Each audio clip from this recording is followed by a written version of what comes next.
We start tonight to enter into the text that some of you have seen, but many of you don't. About, well, the text itself is named the Bodhisattva Karyavatara, Jupa in Tibetan, which means the entrance or the walking on the Bodhisattva path. It's a text which has been written by Arya Shenphen and which is dedicated to the motivation of the Bodhisattva throughout the whole path, from the first moment of understanding what bodhicitta is till the realization of enlightenment. So bodhicitta we have seen last time already, in a sense that it is the motivation generated by practitioner entering on the Mahayana path, the motivation which enables one to dedicate fully his or her practice, or the whole life actually, for the sake of all other sentient beings.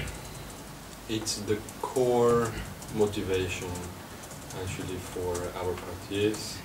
It's a personal, an inner, deep personal dedication for the sake of the others.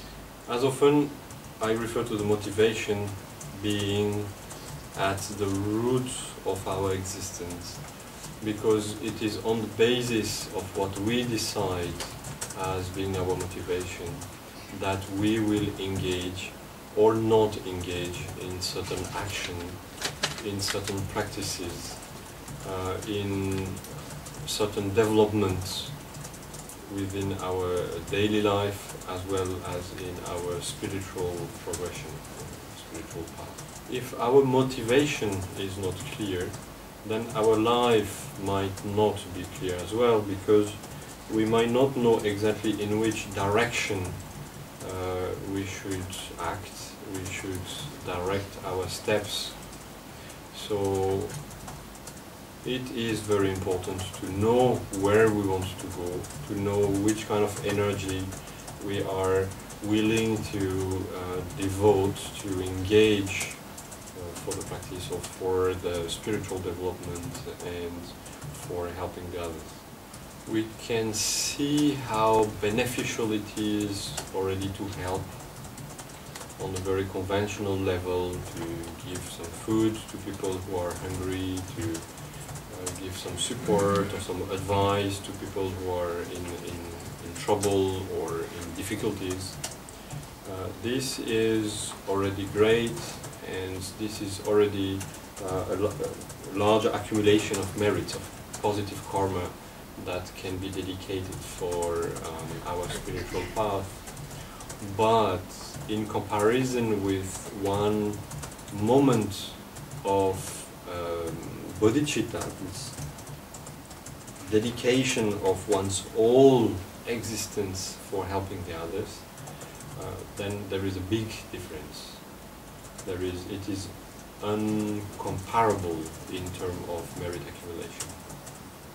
And it is definitely good to hear again and again about bodhicitta, because this is not something that we often think about, or that we often place a lot of effort. We know what bodhicitta is, and we have the wish to develop bodhicitta, but we tend to be caught by our usual habits, our usual patterns of existence, and these kind of patterns tend to overwhelm our good motivation. So the more we think about, the more we talk about, the more we remind ourselves about this awakening mind, this mind-seeking awakening to benefit all sentient beings, and the more it sinks within our mind, and the more we are acting from thoughts, speech and action according to that motivation, according to that type of bodhisattva aspirant motivation.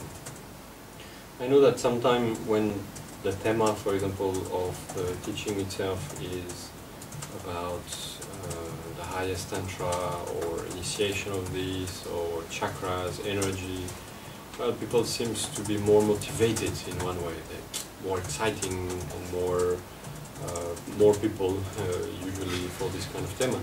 And when we talk about our motivation, such as compassion, helping the others, how to train the mind, and some people do not join because they think, I heard already so many times about it, and I read already so many times about it. And it is true, you heard already about it. But what we have to ask ourselves is, have we realized that already? Have we already a firm and stable bodhicitta motivation? If yes, okay, come back the next time when it's written about chakra and tantra and things like this. If not, then the more you will hear about, the more you will spend time having explanation about it, and the better it will be for the mind. Bodhicitta is not just understanding that to be nice as much as we can, to be kind from time to the others. It's a much deeper engagement. It's a complete transformation of our way of thinking. When you approach bodhicitta, it's not from time to time that you think about benefiting or helping the others.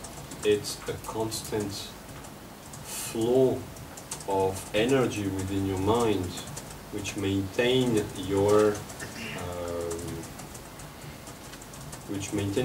the strength of your wish to help by all possible means. You eat for the benefit of the others, you breathe for the benefit of the others, you sleep for the benefit of the others. All what you are doing is for the specific purpose of helping. Either it is done like a spiritual practice with prayer, meditation, or it is your work, your job, or any moment of the daily life, fully dedicated to the others. This text, the Bodhisattva Karyavatara, is divided in 10 chapters.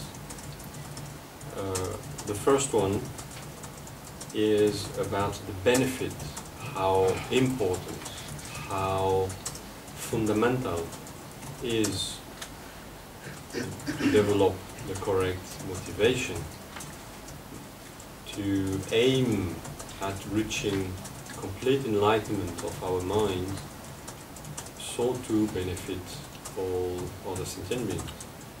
Another point which is developed through this first chapter is what we call renunciation.